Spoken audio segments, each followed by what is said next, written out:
you this evening. The first is a man who has only been with our club for a little over 2 months. And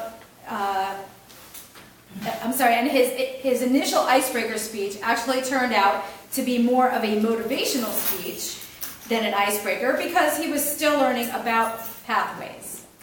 And now that he is on his pathways track and has a better understanding of the process, he is reaching back tonight to deliver a true icebreaker speech for us. So his goal is to give his fellow Toastmasters and our distinguished guests an opportunity to learn a little more about where he's from and where he is going. You may feel like you already know him, but you will know a lot more by the end of this speech. So here I present to you he will present to you his second icebreaker speech, but technically his first. And this is Woodrow SamuelII. Give it up for Woodrow.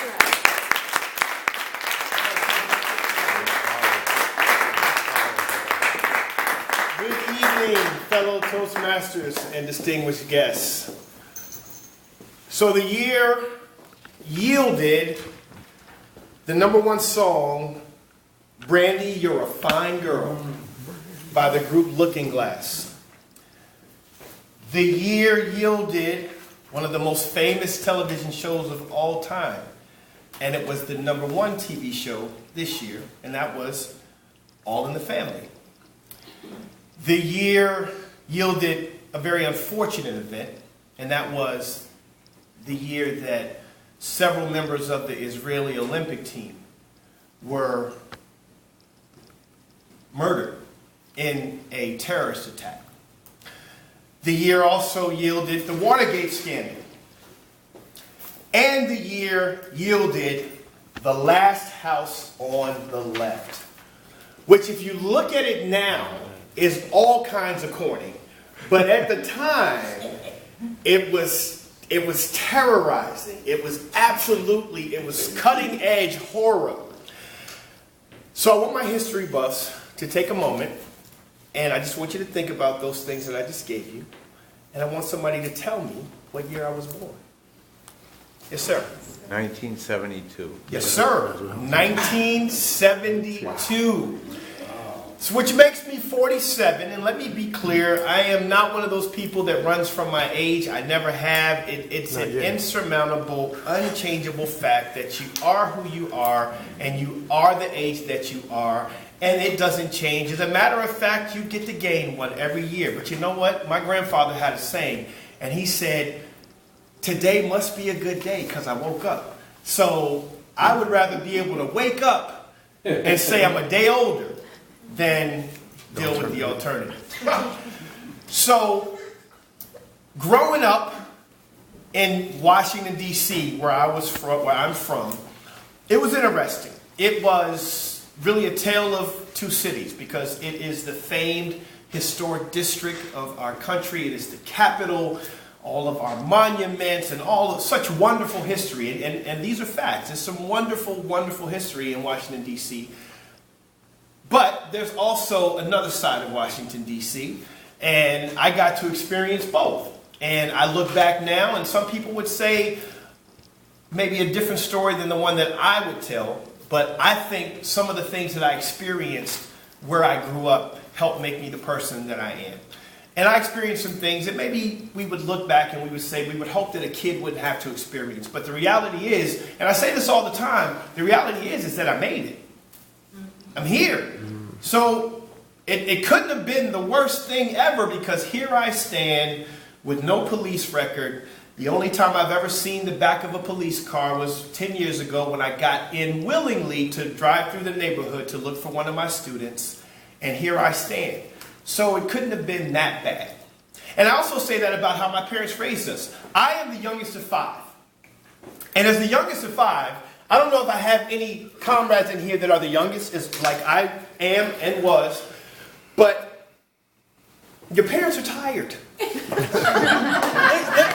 They're tired. They're tired. And I was the youngest of 5, so they were really tired.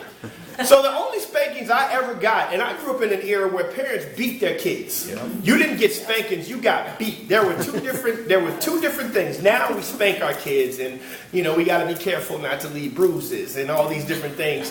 That was not how, if you're in my age range, you got beat. And the worst part was, you had to go get the weapon of assault. You had to go get it. And you better not come back with something any less than what was going to leave some serious markings on your behind. Because then they would have to go get it, and it would be twice as bad. So I grew up in a household where my parents weren't afraid to raise their kids, and they raised their kids on their own terms. And here's what I mean by that. My brother, who is 6 years my senior, he's an interesting fellow. He was the one that kind of taught me all the things not to do. I don't know if any of you have siblings like that, but he was the one that if parents said to go left, which way was he going to go? Right. He was going to go right. If you said the sky was black, he was going to say it was blue. If there were 7 guys over there that were about to jump on us, we all were going to go that way. What way do you think he went? He ran toward the shots. That's my brother.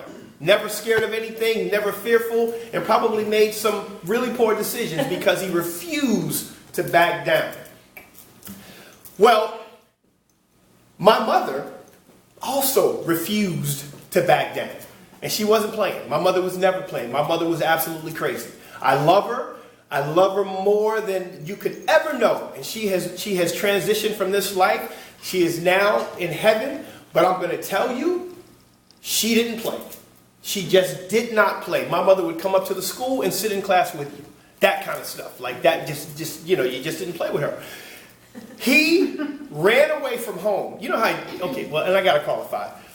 When you ran away from home, but you didn't really have anywhere to go. So you were going to come back, but you were trying to teach your parents a lesson. He was going to teach them a lesson. He ran away from home. But then I think he really just thought about what he had done. And he realized that it was our parents. Like it was our parents. Our little demure mother who was absolutely insane and was fearful of no one. She had no fear. And I think he realized what he'd done. And then he realized, I can't just go home. I can't just go home. She is going to kill me. She is literally going to stop my life. So this is what he did. And I'm painting a picture here. He called the police. See, you know that was the wrong idea. You just know that was a bad idea. He called the police. And he told the police that our parents were abusing him. And he had this really bad scar on his leg that he had gotten from when he and my older brother were riding doubles on the bike. The bike flipped and something jammed into his leg and gave him a scar. He told them that my mom had done that. So now he comes walking back up in the house. He's got some air in his chest and he's like, that's her right there. That's my mom. She be abusing us. And the officer said, ma'am, did you abuse your son? She said, no, but the minute you walk out that door, I'm going to. That's the household I was raised in. That's just a little bit about me and my family. There's so much more to tell, but I just wanted to do an actual icebreaker and give you a little bit of history about Woodrow since my last one missed that mark. Thank you, fellow Toastmasters.